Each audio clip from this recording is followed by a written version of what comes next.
श्रीराम समर्थ. सुप्रभातम. हिंदू जागृती न्यास आणि श्री घंटाळी मंदिर संस्थांच्या प्रभाते मनी या कार्यक्रमात अमृतापाध्येचा सस्नेह नमस्कार. श्री ब्रह्मचैतन्य महाराज गोंदवलेकर प्रवचने 26 ऑगस्ट. कारणा वाचून जो आनंद तो खरा. जगण्यामध्ये काहीतरी आनंद असला पाहिजे. जगणे हे आनंददायक आहे.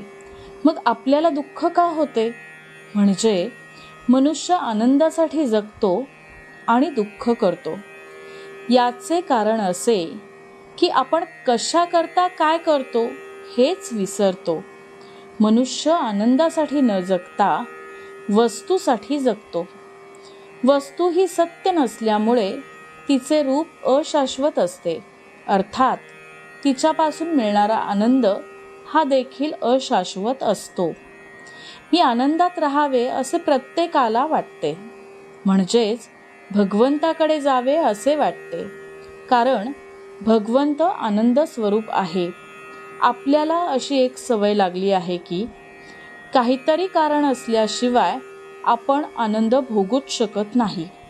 प्रत्यक्ष कारण सापडत नसेल तर आपण आपल्या कल्पनेचे राज्य उत्पन्न करतो आणि त्यापासून आनंद भोगतो. आनंद मिळवण्यासाठीच प्रत्येक मनुष्याची खटपट आहे. पण कारणावर अवलंबून असणाऱ्या आनंदाची वाट दुःखामधून आहे आणि त्या आनंदासाठी मनुष्य दुःखदायक प्रपंचाची कास धरतो. म्हणून कोणतेही कारण नसलेला आनंद भोगण्याची आपण सवय लावून घ्यावी. कारणावर अवलंबून असणारा आनंद हा अशाश्वत असणार, म्हणून तो खरा आनंद नाही. कारणाशिवाय आनंद मिळवण्यासाठी अगदी स्वस्थ बसायला शिकावे.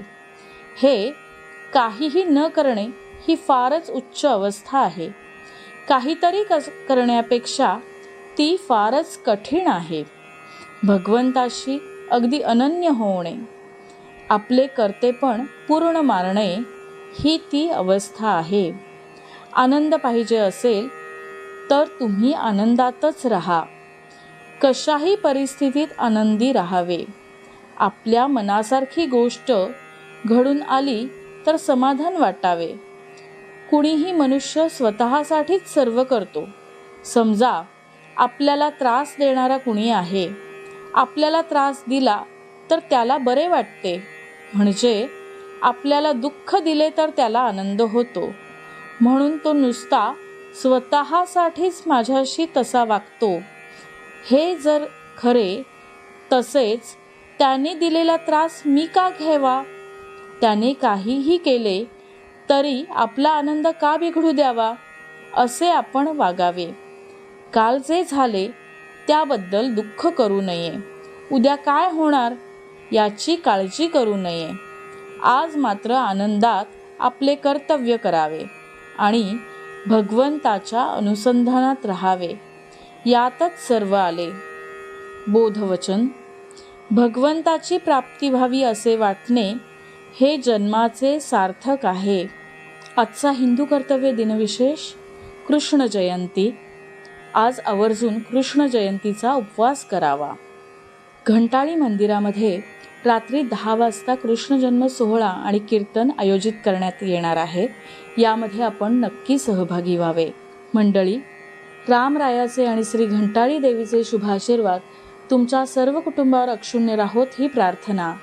जानकी जीवन स्मरण. जय जय राम.